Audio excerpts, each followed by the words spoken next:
또 비유하여 이르시되 새 옷에서 한 조각을 찢어 낡은 옷에 붙이는 자가 없나니 만일 그렇게 하면 새 옷을 찢을 뿐이요 또 새 옷에서 찢은 조각이 낡은 것에 어울리지 아니하리라.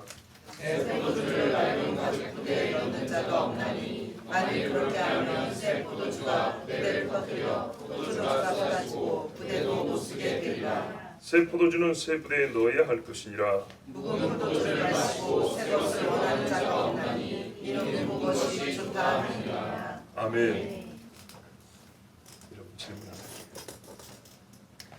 38절하고 39절이 자연스럽게 연결이 됩니까? 맞습니다. 38절까지 우리가 딱 드는 생각은 새 포도주는 새 가죽 부대, 그러면 무언가가 새 것이 되어야 된다는 그걸 주장하시는 거죠. 아 그래요. 고개를 아주 격하게 끄덕끄덕 해주셔서 감사합니다. 누가 봐도 그렇습니다. 그런데 왜 39절에는 새 것보다는 묵은 것이 더 좋다라는 뉘앙스를 풍기셨을까요? 얼른 이해가 안 되죠. 그러면 새 것으로 가라는 얘기입니까? 묵은 것으로 가라는 얘기입니까? 묵은 것으로 가라는 뜻으로 들리시죠? 이렇게 중간 과정 없이 예수님이 급격히 방향 전환을 하시면 이것은 서로 모순된 두 가지 주장을 하신 건가요? 아니면 둘 중에 하나인데 하나를 우리가 좀 깊이 봐야 된다는 뜻일까요? 후자일 가능성이 크죠. 하나님의 말씀을 사람의 말로 듣는 사람들은 차치하고 옛적에 한 400~500년 전에 경건한 자들도 이 말씀을 어떻게 말했냐, 39절을 이런 식으로 말하더라고요. 제자들이 아직 미숙하다. 그래서 바리새인들이 비난을 하고 있다. 그런데 이제 막 새 포도주 같으니까 묵을 때까지 좀 시간이 걸리지 않겠느냐. 그러니까 지금 제자들을 막 비난하는 것은 옳지 않다 라고 해석한 이가 있습니다. 여러분 어떠세요? 마음에 와 닿습니까? 아니죠. 그렇게 해석하면 어떻게 되냐면 예수님을 지금 비난하는 바리새인과 서기관이 옳은 위치에 있는 게 됩니다. 왜? 제자들이 아직 미숙한 것을 나무라는데 예수님은 나무람 자체가 문제 아니라 나무라면 맞는데 시간이 좀 걸릴 문제니까 좀 기다려라 이렇게 돼버리거든요. 그러면 나무라는 사람들이 일단 옳은 입장이라는 뜻이 되어버립니다. 그렇죠? 또 어떤 분이 이렇게 말했어요. 이제 이 나무라는 사람들을 책망하는 뜻으로 해석을 합니다. 근데 어떻게 책망하냐? 너희들은 왜 그렇게 시끄럽냐? 금식한다고 자랑하고 의롭다고 떠들어대고 우리 제자들 이렇게 조용하다. 이게 묵은 것과 새 것과 무슨 상관인지 잘 모르겠지만 하여튼 너희들은 묵은 것들이 되어서 시끄럽다. 이렇게 말씀하신 것인지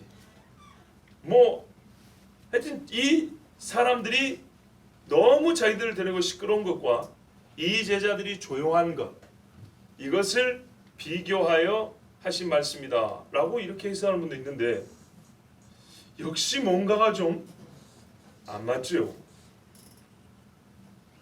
그러니까 이 시끄러운 인간들아 너희는 이 제자들처럼 이제 막 새로 담궈진 포도주처럼 좀 조용히 해라. 잠잠히 밥 먹어라. 그런 뜻으로 해석한 것 같은데 여러분 뭔가가 좀 많이 부족한 느낌이죠. 그렇습니다. 그래요. 이런 걸 신학교 안 다녀도 다 알 수 있는 거예요. 하나님은요 우리에게 영적 직관을 주세요. 딱 보면 딱 느껴지는 그런 게 있어요. 예. 통찰력이 깊은 것은 이 내가 이해를 못하지만 옳은 것 같다는 느낌이 들어요. 근데 막 사람이 실력 발휘하는 것은 나도 이해를 못 시키는 정도밖에 안 되는 거예요. 자, 그러면 우리 선배님들이 참 훌륭한데 이 부분에 있어서는 잘 못하신 것 같아요. 그래서 고민입니다. 이걸 어떻게 이해해야 되나. 자 여러분 그래서 우리는 할 수 있는 한 최선을 다해봐야 되는데 최선을 다하기 위해서 조금 앞의 맥락부터 보는 것이 도움이 됩니다.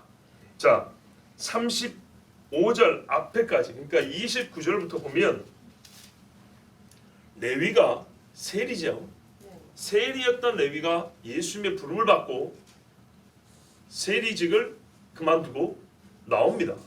그물을 버려두고 온 어부들처럼 나와서 이제 내가 예수님의 제자로 살겠습니다 하고 예수님의 제자들을 초청하고 또 자기 옛 동료들을 불러서 식사 대접을 합니다. 29절 보세요. 레위가 예수를 위하여 자기 집에서 큰 잔치를 하니 세리와 다른 사람이 많이 함께 앉았는지라. 자, 이 모습을 보고 바리새인과 서기관들이 와서 비방했다고 되어 있어요. 그 제자들을 비방하여 가로되 너희가 어찌하여 세리와 죄인과 함께 먹고 마시느냐. 예수께서 대답하여 가라사대 건강한 자에게는 의원이 쓸데없고 병든 자에게라야 쓸데있나니 내가 의인을 부르러 온 것이 아니요 죄인을 불러 회개시키러 왔노라. 이렇게 대답을 했어요. 그러니까 이 사람들이 또 다른 말로 비방을 했어요. 우리 제자도 그렇고 하다못해 요한의 제자도 금식하며 기도하는데 당신의 제자들은 왜 금식 안 하냐. 처음부터 예수님을 욕하고 싶었는데 처음에는 예수님에게 직접 못하고 제자들을 비방했어요. 근데 사실은 예수님에게 하고 싶은 말이었죠. 그래서 예수님이 대답을 하니까 마침 잘 돼서 이제 직접 예수님께 따져 묻습니다. 금식도 안 하는 것들이 말이야. 세리와 죄인들하고 밥이나 먹고 이 더러운 것들 이러면서 이제 욕을 했어요. 그때 예수님 말하래요. 혼인집 손님들이 신랑과 함께 있을 때 너희가 그 손님으로 금식하게 할 수 있냐? 너희가 몰라서 그렇지 나는 신랑이고 이 사람들은 신랑과 함께 지금 혼인잔치 하는 중이다. 그런데 어떻게 금식할 수 있겠냐? 근데 걱정하지 마라. 신랑을 빼앗길 날이 온단다. 그때가 되면 알아서 금식할 것이다. 이 말은 우리가 그때는 금식해야 된다는 뜻이지요. 자, 하여튼 이 비방하는 자들에게 지금은 금식할 때가 아니라서 안 한 것이고 할 줄 몰라서 그런 건 아니다. 이렇게 예수님이 대답했어요. 이 두 가지 비유와 묻는 말에 대한 대답을 통해서 예수님 말씀의 요지는 뭐냐면 필요와 목적에 일치하게 행동하는 것이 맞다는 겁니다. 상식으로도 그렇죠. 그리고 예수님의 사역에서도 보세요. 주님이 오신 목적대로 주님이 지금 행동하고 계세요. 치료하러 오셨잖아요. 영과 육을 치료하러 오셨다고요. 그가 채찍에 맞음으로 우리가 나음을 입었죠. 그리고 누굽니까? 신랑으로서 신부값을 치르러 오신 거 아닙니까? 주님은 오신 목적대로 하나님의 뜻대로 지금 해가고 계십니다. 근데 이들은 몰라요. 그걸 모르기 때문에 이 사람들은 자기들의 의와 이 무지함 속에서 잘 자란 가시로 예수님을 지금 찌르고 있는 겁니다. 자, 여기서 주님이 한 말씀 더 하신다면 이 바리새인과 서기관들에게 여기서 멈추고 그냥 조용히 밥 드셔도 되지만 이들에게 한 말씀을 더해 주신다면 여러분 어떤 말씀이 더해져야 이치에 맞고 상황에 적합할까요?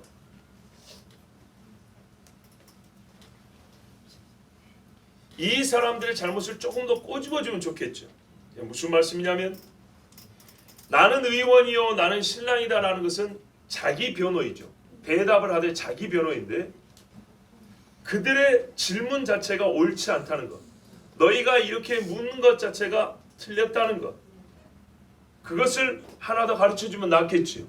예, 똑같은 상황이지만 내가 너희들 말처럼 틀리지 않았다는 자기 변호와 또 한편에서는 너희가 이렇게 묻고 생각하는 것은 이 정도로 큰 잘못이란다라는 깨달음을 주시면 훨씬 더 온전해지겠죠. 거기다가요. 그러면 너희는 왜 이렇게 잘못된 생각을 하게 됐느냐? 라고 원인까지 짚어주시면 우리 사람의 편은 완벽한 가르침이 되겠죠. 꼭 그렇게 우리가 주님께 요구할 건 아니지만 주님이 말씀하신다면 그런 순서로 말씀하실 것입니다. 자, 한번 볼까요? 또 비유하여 이르시되 새 옷에서 한 조각을 찢어 낡은 옷에 붙이는 자가 없나니. 그건 별도의 비유이기도 하지만 그렇게 해석해도 문제는 없지만 앞의 말씀과 상관이 있어 큰 흐름 속에서 연속성 안에서 이해하면 좋습니다. 누가 새 옷을 찢어다가 낡은 옷을 기우겠습니까? 아무도 그런 사람이 없나니 그랬어요. 없나니. 또 가끔 그런 사람 봤는데 그러지 마세요. 예. 모든 사람은 죽기를 싫어합니다라는 일반론을 말했더니 그럼 자살하는 사람은 뭔데요? 이렇게 따져 묻는 사람은 좀 사고가 좀 복잡한 사람입니다. 자, 없죠? 예. 왜 그렇습니까? 이유는 명백합니다. 아무 소용이 없기 때문에. 새 옷만 버리는 거예요. 마태복음이나 마가복음에도 이 비유가 일부 있어요. 거기다 뭐라면 서로 천이 땡긴다 그래 돼 있어요. 예. 그래서 오히려 더 잘 찢어진대. 안 어울린다는 거예요. 우리 번역에 빠진 부분이 있는데 뭐냐면 새 옷에서 찢은 조각이 낡은 것에 합하지 아니하리라는 말이 있어요. 안 어울린다는 겁니다. 예. 서로 조화되지가 않는다는 겁니다. 그리고 새 옷을 찢을 뿐이요. 예. 결과적으로 얻는 것은 새 옷을 찢어서 못 입게 됐다는 것뿐입니다. 그러면 이 새 옷이 어떻게 되죠? 헌옷돼 버립니다. 그렇죠. 자, 굉장히 상식적이고 쉬운 이야기입니다. 합할 수 있는 것을 붙여야지. 합하지 않는 것들을 연결해 놓으면 이것도 버리고 저것도 버리는 거예요. 같은 맥락에서 하나 비유를 대줍니다. 충분히 이해할 수 있지만 여기에서 하나를 더 나가기 위해서, 즉 서로 어울리는 것까지 일끼리 연결해야 된다는 것을, 조화가 돼야 된다는 것을 이 천과 옷으로도 비유가 충분한데 예수님은 이 부분을 놓고 한 걸음 더 나가려고 포도주 비유를 합니다. 그러니까 포도주 비유는 여기까지는 중첩이 돼요. 자, 새 포도주를 낡은 가죽 부대에 넣는 자가 없나니? 없어요. 왜요? 만일 그렇게 하면 새 포도주가 그 가죽 부대를 터뜨려 포도주가 쏟아지고 부대도 버리게 되기 때문입니다. 포도주를요 담을 때, 가죽 부대에 담는데 새 포도주는 아직 발효가 되어 있지 않습니다. 그러면은 발효가 앞으로 돼야 묵은 포도주가 되죠. 그럼 발효되면서 뭐가 나옵니까? 가스가 나와요. 그리고 포도는 산기가 있어서 사가요. 주변의 것들은 삭게 만들죠. 그러면 낡은 가죽 부대는 삭고 그 가스를 장력을 버티질 못하겠죠. 여차하면 빵 터지겠죠. 그렇습니다. 그리고요 시간이 많이 걸려요. 묵히는데 시간이 많이 걸린다고요. 그렇기 때문에 그 시간조차도 이 포도주 부대가 견딜 수 있을지 의문이에요. 왜? 무게까지 있잖아요.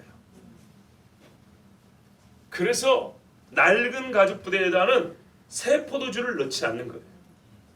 이미 발효된 것들을 나눠 담아가지고 휴대할 때는 가죽 부대에 넣을 낡은 가죽 부대도 되겠지만 새 포도주를 발효시킬 때 이 낡은 가죽 부대에다가 새 포도주를 안 넣는다는 겁니다. 매우 상식적인 이야기입니다. 그렇게 하면 어떻게 돼요? 만약에 해버리면 38절 보세요. 새 포도주는 새 부대에 넣어야 할 것이냐? 당연한데요. 우리 번역에 안 들어있는 데가 있어요. 왜 그러냐? 그렇게 해야 둘 다 보존되느니라. 그렇게 하지 않으면요 둘 다 못 쓰게 되느니라. 자, 옷하고 포도주 이야기가 지금 동일한 맥락이죠. 예. 새 옷을 찢어다가 헌옷에 붙이면 헌옷이 새 옷 되는 게 아니라 헌옷은 입지 못하고 새 옷도 헌옷 돼 버리는 거예요. 새 포도주를 새 가죽 부대에 넣어야지 새 포도주를 낡은 가죽 부대에 넣으면 터져가지고 포도주도 못 마시고 그나마 있던 가죽 부대도 벌게 되는 거예요. 이 낡은 가죽 부대는 오래된 포도주 담아 쓸 수 있는데 조금 더 쓸 수 있는 거를 둘 다 못 쓰게 되는 거예요. 근데 서로 잘 맞으면 둘 다 쓰게 되는 거예요. 적합하게 최상급으로. 지혜로운 사람 어떻게 할까요? 서로 어울리는 것끼리 짝을 이루겠죠. 예, 맞습니다. 예수님의 말씀을 종합하면 옷이든 포도주든 쓸모있게 하기 위해서 어울리는 것과 연합하게 해야 된다는 겁니다. 그 결과 둘 다 가치를 잃지 아니하고 유익하다입니다. 그렇게 되지 아니하면 둘 다 가치를 잃어서 아무짝에 쓸모없는 것이 되고 오히려 우리 마음에는 고통과 손해만 더 큰 것이죠. 자, 이 비유는 아까 예수님이 한 말씀 더 하신다면 이들의 어리석음과 잘못된 생각을 꼬집어 그 양심의 가책을 일으킨다 했죠. 자, 그렇게 이 비유가 쓰인가요?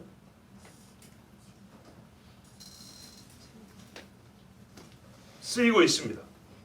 보십시오. 예수님은 지금 자기 앞에서 식사하는 세리와 죄인들에게 필요한 분입니다. 그들에게는 주가 필요합니다. 그리고 주님은 이 사람들로 인하여 기쁨과 영광을 받고 있습니다. 예수님이 사람에서 취할 것은 영광이죠. 그러나 이 비유들은 조금 더 깊은 차원에서 볼 수가 필요가 있는데, 그게 뭐냐면 잘 보면 비유가 두 개씩 좀 과하다는 거죠. 그러니까 앞에 예수님이 자기가 누군지를 가리키기 위해서 비유를 들었는데, 그죠? 병든 자에게야 의원이 쓸 데 있다, 의야 그랬죠. 쓸 데 있다. 신랑과 함께 있을 때 금시할 수 있냐, 이렇게 얘기했죠. 이것도 일종의 비유죠. 그런데요, 이 비유를 더하기 위해서 예수님이 비유를 더했단 말이에요.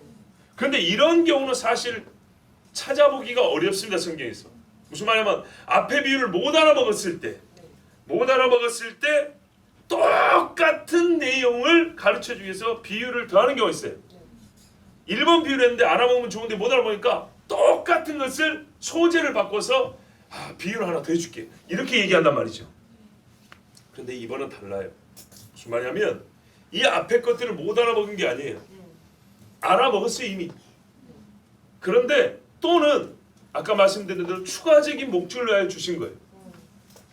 그럼으로써 밝혀진 게 뭐냐, 앞에 두 비유는 단순 비유가 아니라 하나의 실체였어요. 예수님이 진짜 의원 아닌가요? 실제로 신랑 아닌가요? 그죠? 이 사람들에게 비유의 형식을 가져서 말씀해 주신 거예요. 왜? 이들은 식사하는 것만 보고 있기 때문에.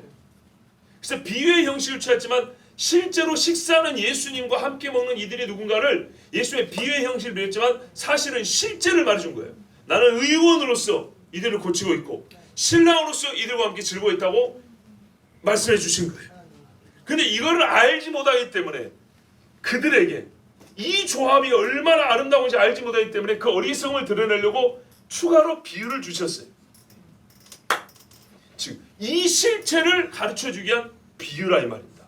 이 실체를 알지 못한 자들을 꾸짖기 위한 추가적인 비유가 되는 겁니다. 자, 이제 남은 것은 뭐죠? 원인. 이렇게 된 원인이 어디 있을까요? 예수님이 어떤 이에게는 의원으로 다가왔고 어떤 이에는 신랑으로 이해가 되고 받아들여졌는데 왜 이 사람들은 그것을 모를까요? 이처럼 모를까요? 이게 중요하죠.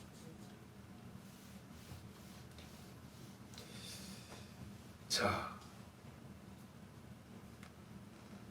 이미 말씀을 해준 것 같긴 하지만 제가 여러분에게 여기 비유를 설명해 주면서 이미 답을 말해준 것 같긴 하지만 이제 예수님이 이들에게 원인을 가르쳐주기 위해서 우리가 또 성결적으로 먼저 좀 파악해야 될 게 있습니다.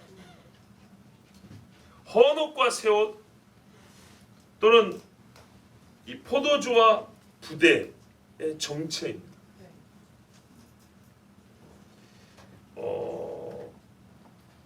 여러분 보시기에 헌옷은 누구 또는 무엇을 가리킨다고 보십니까?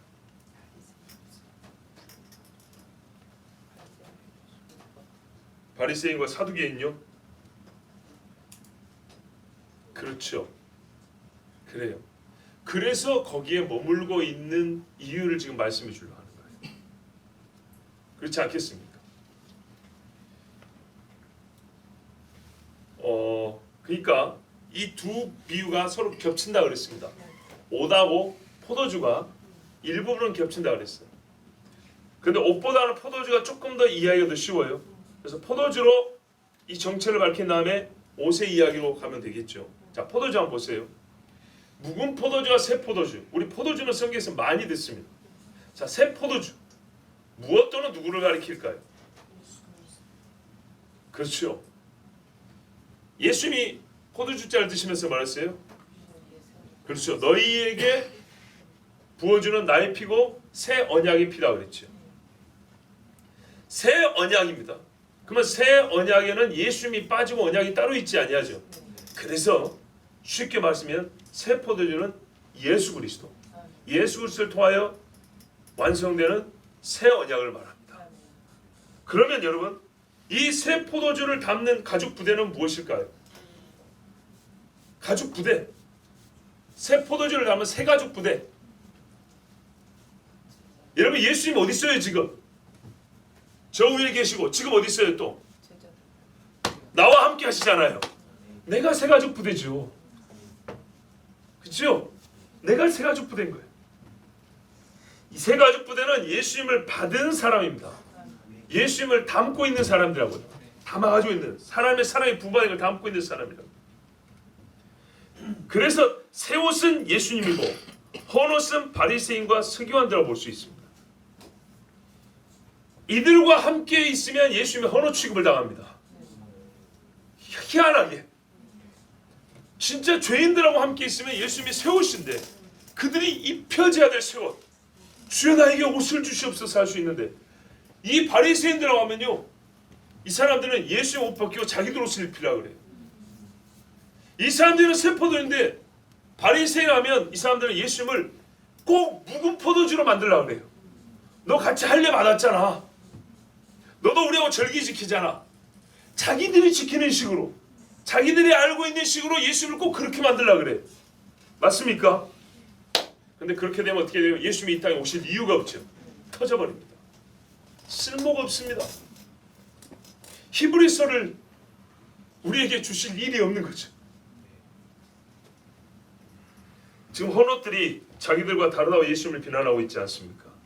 이들의 어리석음은 새 옷인 예수님을 헌옷에 어울리게 헌옷으로 만들려고 합니다.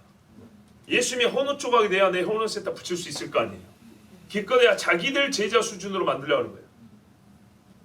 새 포도주인 예수님을 낡은 가죽 부대에 넣어도 되는 묵은 포도주로 변질시키려고 합니다. 그래야 자기들의 부대가 터지지 않을 거 아닙니까? 왜 이런 짓을 하죠? 39절에 답이 있습니다. 또 묵은 포도주를 마시고 즉시 새 것을 포도주로, 그러니까 새 포도주를 원하는 자가 없나니 이는 묵은 것이 좋다 함이니라. 자, 매우 보편적인 정세에 따른 상식적인 이야기입니다. 가나 혼인잔치에서 말이죠, 사람들이 다 술 취한 다음에 안 좋은 질 떨어진 포도주를 냈는데 맛을 잘 분간 못하니까, 그런데 오우 당신은 끝까지 좋은 포도주를 두었다고 하고 칭찬했습니다. 좋은 포도주는 묵은 포도주입니다. 오래된 거. 그래서 CG에서도 비싸잖아요.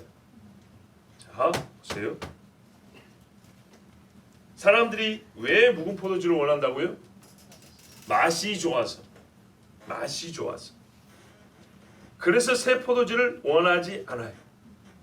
묵은 포도주가 바리새인들에게는 더 입맛에 맞기 때문에 그들은 낡은 가죽 부대를 새 가죽 부대로 바꿀 생각이 없어요. 예수님을 담을 수 있는 새 가죽 부대로 자기를 변화시킬 마음이 없어요. 예전에 마시고 있던 율법이라고 말하면 좀 그렇고 율법주의가 맛이 좋은 거예요. 자기들의 조상들이 갖춘 유전과 전통이 자기들이 살기에는, 자기들의 몸에 붙이고 마시고 살기에는 훨씬 더 맛이 좋은 거예요. 그러면 예수님이 결론만 쉽게 너희는 새 가죽 부대가 되어라로 말씀하셔도 되지만, 이 사람들이 그렇게 되기 위해서는 새 가죽 부대가 되지 못하는 양심이, 그 썩은 양심이 드러나야, 그리고 가책을 받고 내가 변화를 받아야 되겠구나 라는 당위적인 깨달음이 있어야 조금이라도 변할 수 있지 않겠습니까? 그래서 예수님이 39절을 더 하신 거예요. 자, 옷에 대해서는 반복하지 않습니다. 옷은 사실은 포도주 이야기가 예수님이 하신 말씀의 정점인데, 거기까지 가기 위해서 옷이 앞부분을 약간 이끌어줬던 비유입니다. 자, 포도주는요 본래 맛으로 승부하는 것입니다. 그래서 묵은 것을 찾는 것이 정상입니다. 왜 예수님은 묵은 포도주를 찾는 것을 바리새인들의 잘못의 본질을 알리는 비유로 사용하셨을까요? 이미 말씀드린 대로 맛 때문에, 입에 맞는 맛 때문에 사람들이 새 포도주를 원하지 않는 것처럼 옛 것의 맛에 젖어 있어서 새 언약을 받지 못할 마음 상태를 가지고 있다는 그런 의도입니다. 내 입맛에 맞기 때문에 더 좋은 것을 받지 못하는 어리석은 사람들이 바리새인과 서기관입니다.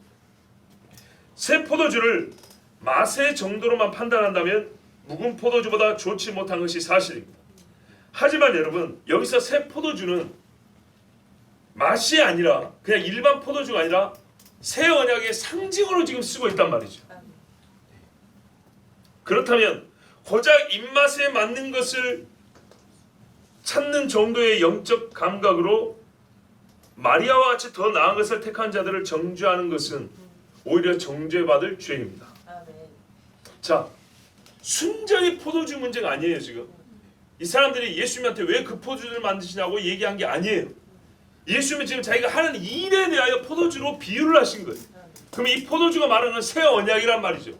새 언약을 지금 예수님은 행하고 계시는 거예요. 그러면 이 사람들은 새 언약을 맛의 차원에서만 판단할 것이 아니고 보다도 광범위하고 성경 전체를 보면서 새 언약이 무엇이냐, 우리가 그것에 어떻게 반응에 합당한가를 생각해야 되는데, 고작 포도주를 선택할 때 맛으로 선택하는 것처럼 새 언약도 그 수준에서 자기들이 받을까 받지 못할까를 택하고 있다는 얘기입니다. 우리도 이와 같을 때가 있지요. 새 언약을 찾고 기다린 후에 찾았어요. 그런데 그 다음에 뭐라고 하냐면 맛이 없더라. 너무 시더라. 아직 쓰네. 그래서 묵은 것을 다시 찾습니다. 그런 경우 있지 않습니까?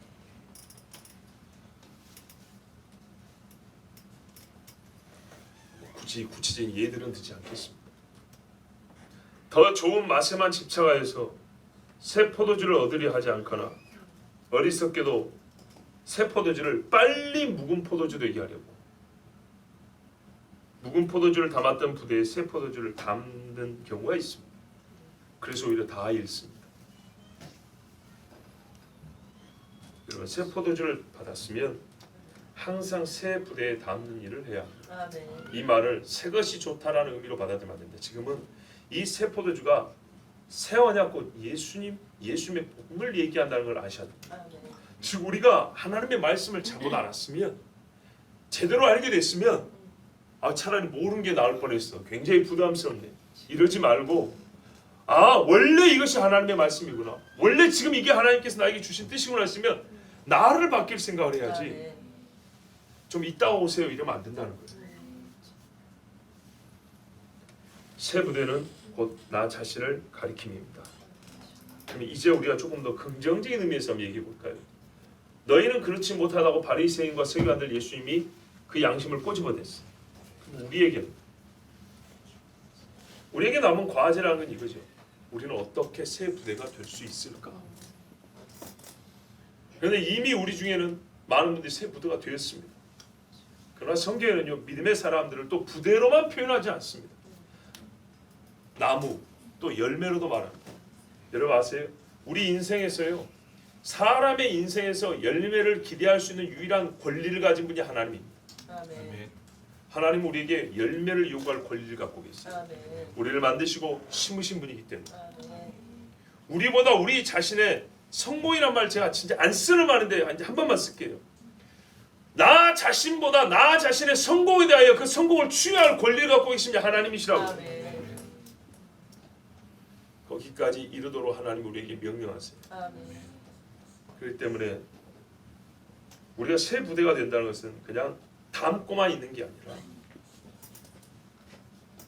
더 많이 담을 수 있고 더 튼튼하게 담을 수 있고, 다른 표현하면 더 장성할 수 있는 거예요. 아멘. 예수의 마음을 가지고 이 마음이 더 커질 수 있는 거라. 이 두 가지 측면에서 보자고.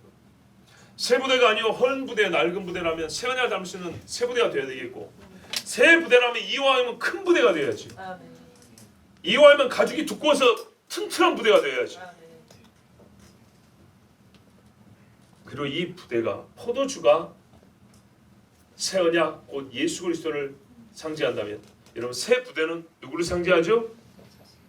우리 자신 곧 그리스도인이죠. 이걸 성경에서는 뭐라 불러요? 새 사람이라 불러요.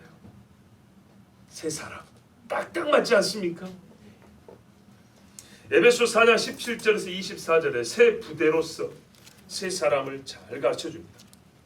4장 17절에 그러므로 내가 이것을 말하며 주 안에서 증거하노니 이제부터는 이방인이 그 마음에 험한 것으로 행함같이 너희는 행하지 말라.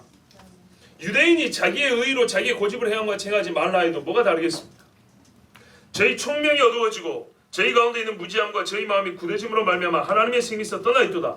바리새인이 그 총명이 어두워지고 서기관이 그들 가운데 있는 무지함으로 말미암아 마음이 굳어져서 하나님에 떠나 있다 해도 같은 말씀이지요.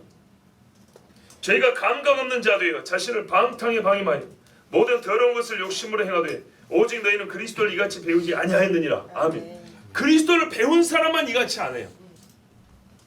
그러니 이방인과 바리새인이 뭐가 다르겠습니까? 뭐 어떻게 배웠냐? 예수가 아니 진리가 예수 안에 있는 것 같이 너희가 과연 그에게서 듣고 또한 그 안에서 가르침을 받았을진데 진리가 안에 예수 안에 있고 예수를 배웠으니까 우리 안에 뭐가 있어요? 진리가 있다는 얘기죠. 그렇다면 어떻게 되냐? 너희는 유혹의 욕심을 따라 썩어져가는 구습 보세요. 딱 옛사람이잖아요. 그래서 옛사람인 거예요. 구습을 쫓아하니까 옛사람을 벗어버리고 오직 심령으로 새롭게 되어 하나님을 따라 의와 진리의 거룩함으로 지으심 받은 새 사람을 입으라. 제자들이 이렇게 되지 않았습니까?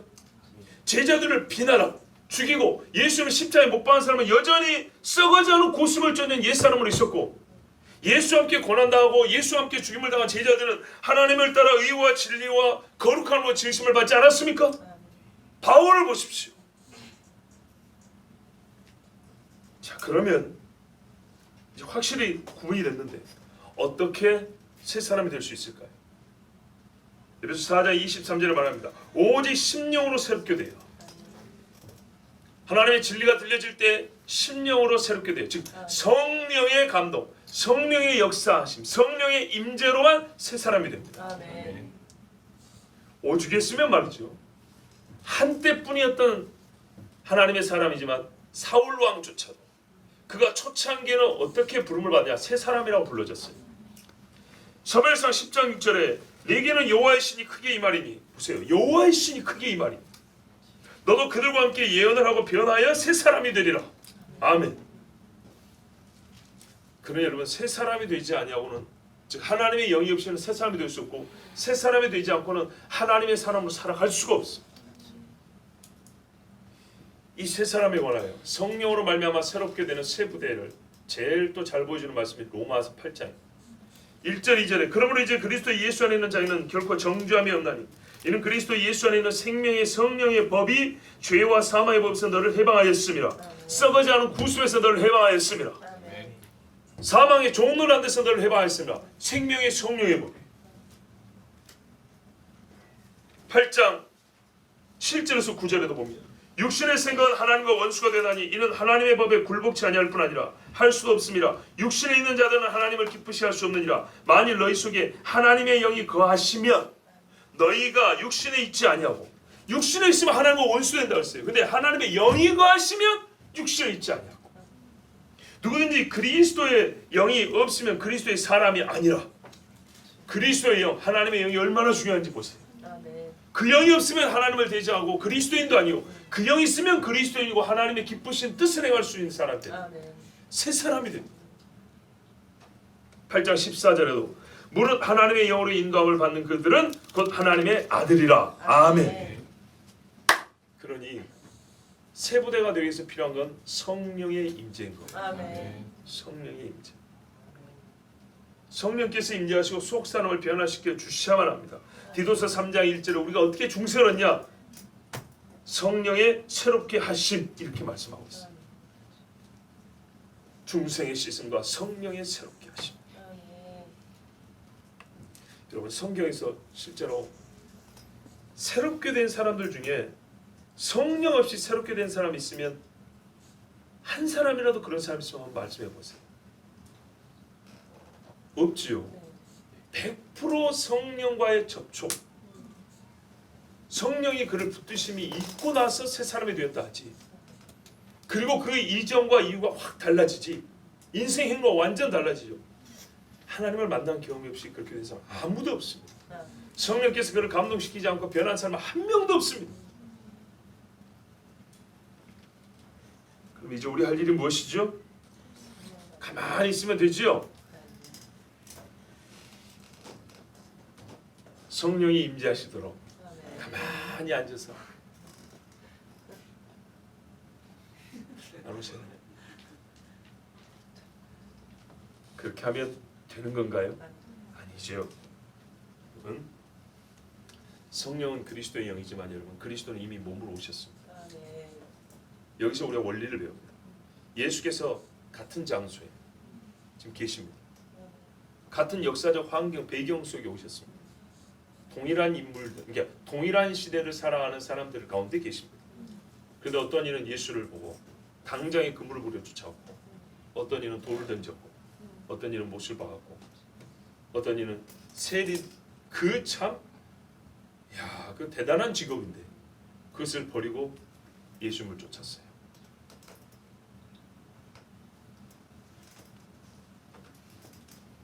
새 포도주는 예수님이죠. 내가 새 포도주를 만들지 않습니다. 성경에서 우리 보고 피 만들어서 흘리라고 말하지 않습니다. 피는 하나님이 흘려주십니다. 근데 우리에게는요, 그 부르심에 응답하라 그럽니다. 그 피를 받으라 그럽니다. 무슨 말인가요? 가죽부대는 우리가 만드는 겁니다. 하나님이 포도주는 주시는데 새 가죽부대는요 완성품을 주지 않으십니다. 가죽하고 실하고 바늘을 줍니다. 뭔 말인지 아시겠죠? 교회에서 설교가 들려지면 교회로 가라 그러십니다. 옛적에 어느 산에 기도회가 있으면 그 기도에 참사와 마음을 막 움직여 주십니다. 가뭄이 있어 선지자의 말이 필요하면, 전쟁에서 질 것 같아서 선지자의 기도가 필요하면 어디 선지자 있으니 찾아가라고 말씀하시지. 아무것도 안 하는데 눈뜨고 일어났더니 승리를 주시지 않습니다.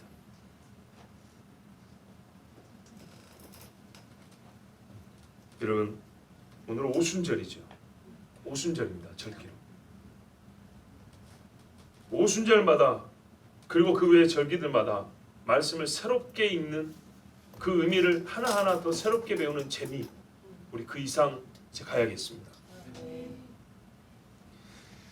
먼 옛날 사람들의 일로 무관하게 여기는 생각이나 막연하게 기다리는 게으름, 여러분 이것들도 다 낡은 가죽부대입니다. 하나님께 간구하고 받을 준비를 해야 합니다. 그래서 성령의 강력한 임재를 받아야 합니다. 여러분, 이들도 메시아가 온다는 소식은 알았던 사람들이에요. 베들레헴에서 태어나리라까지 알았어요. 모르는 게 아닌데 예수님하고 무관하게 살고 죽었어요. 마지막 시대에 요엘서에 말씀한 대로 성령이 임한다는 거 우리가 다 알죠. 그걸 알기 때문에 성령이 우리에게 반드시 임해 주십니까? 아니라는 거예요. 예수님이 제자들을 보세요. 성령을 보내준다 해서 가만히 있어야 했습니까? 예루살렘을 떠나지 말고 기도하라 그랬어요. 성령이 강력한 만큼 강력한 기도가 필요했어요. 10일 동안, 좀 과장하면 아무것도 안 하고 기도만 했어요. 그 기도가 없이 이 엄청난 폭탄 같은 성령을 받으면 감당이 안 돼요. 뭔 말인지 아시겠죠? 하나님 주신 은사와 기도의 양이 안 맞으면 이게 조화가 되면 터진다고요. 성령을 받으려면 예수님의 3년 동안의 말씀을 들어야 하고, 성령의 사람이 되려면 10일 동안 예루살렘을 떠나지 않고 두려움 가운데서 기도도 해야 되는 거예요. 그러지 않으면 오순절에 부어진 그 성령은 안 되는 거예요. 안 줘요. 부어줘봐야 터지는 겁니다. 그런데 그렇게 터진 부대를 가지고 있으면, 터질 부대를 갖고 있으면 성령만 추구하는 사람이 얼마나 많은가.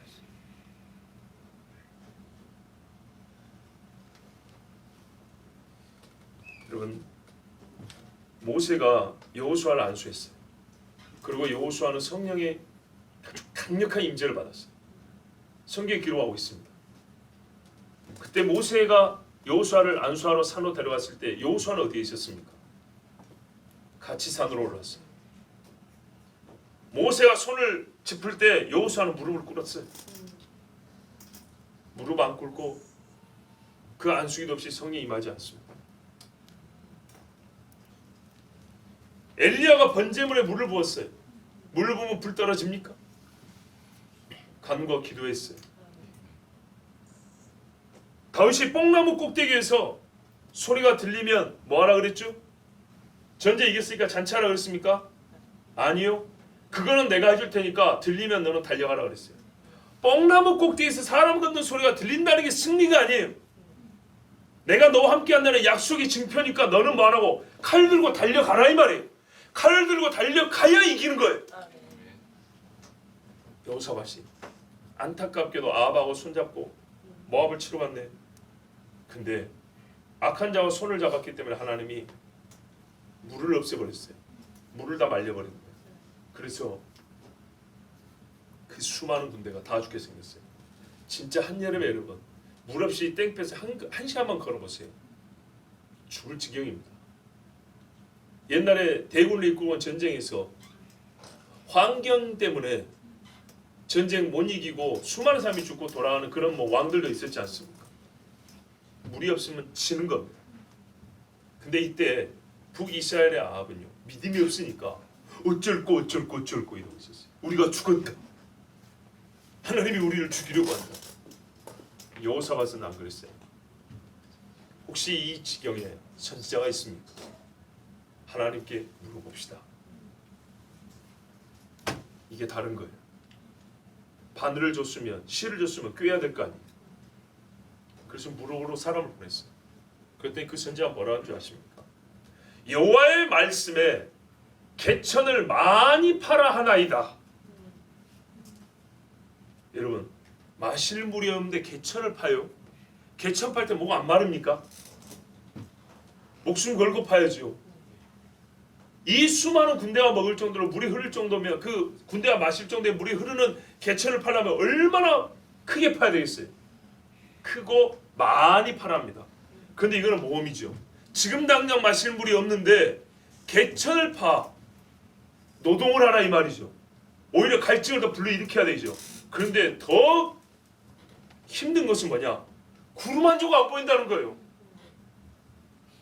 빗방울이 떨어지지도 않아요. 주님이 물을 채운다는 증거가 없는데 개천만 파라는 거예요. 그것도 많이. 부대가 많으니까는 크니까 어떻게 해요? 여기저기 물길을 만들어야 될 거 아닙니까? 여기저기 작업을 시키는 거예요. 목말라 죽겠는데. 그런데 구름 한 조각 없고 빗방울 하나 떨어지지 않았어요. 자, 이렇게 했어요. 그 뒷날이 되자 어떻게 되는지 아십니까? 아침이라 보니까 밤에 비가 안 왔는데 개천에 물이 가득 차 있는 거예요. 할렐루야죠. 깜짝 놀랐어요. 그래서 에돔 군대가 말이죠. 모압과 에돔 이게 연합 이쪽이 그 물이 뻘겋게 빛이 비치자 핏물인 줄 알고 자기들끼리 싸웠던 또 누가 왔던지 간에 이 사람에게 두려움을 일으키거든요. 새빨간 핏물. 여러분 실개체 같으면 이게 겁이 나겠어요? 아니죠. 엄청나게 크고 많이 팔았기 때문에 이게 새빨갛게 보니까 두려움을 가지고 도망을 가버렸어요. 그래서 전쟁에 이긴 거예요. 여러분 기가 막힐 일 아니지 않습니까? 만약에 밤중에 비가 내렸다면 다 듣고 알겠죠. 아 밤에 비가 와서 그런 거라고. 근데 비가 안 왔는데 물이 찼으니까 그걸 모르는 거예요. 저게 비라는 거 아니 그러니까 저게 순수한 물이라는 걸 알 수가 없는 거예요. 근데 빛깔은 어떻게 해요? 새빨갛게 보여요. 왜?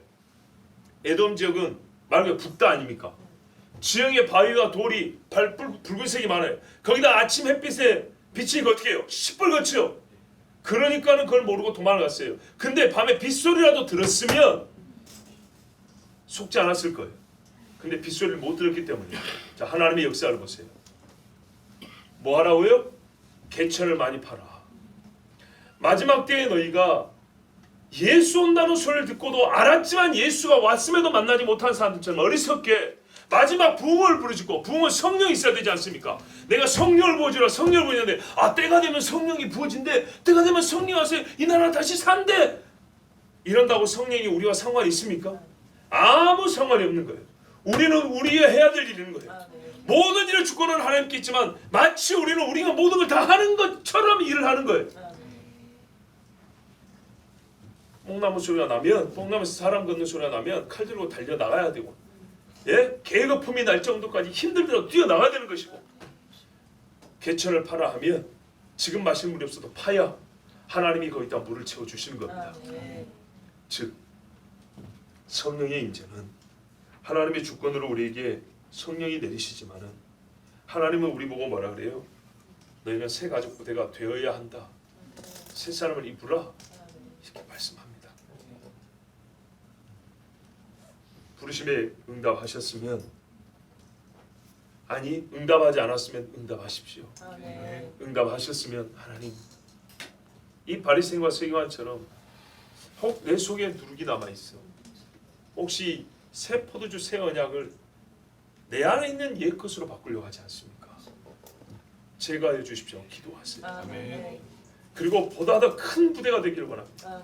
새 가족 부대이 돼. 더 튼튼하고 더 커서 정말 넓게 팔아 그랬잖아요. 넓은 부대가 되어서 주의 새 언약을 충만히 채워서 나만 마시지 않고 다른 사람에도 마시게 할 수 있도록 주 인도하여 주시옵소서. 더욱이 새 뭐니까 성령을 부어 주실 날이 가까운다는 걸 우리가 알고 있는데 내가 그때를 그냥 지나치지 않게 하여 주시옵소서. 성령의 사람이 되고 싶습니다. 그래서 이 마지막 때 정말 새 복음 예수 그리스도를 크게 나팔 불고 싶습니다. 하나님 나를 써 주시옵소서. 여러분 간구하셔야 됩니다. 새 가족 부대가 되기를 하나님 앞에 간구하셔야 됩니다. 간구는 우리의 몫입니다. 기도하겠습니다.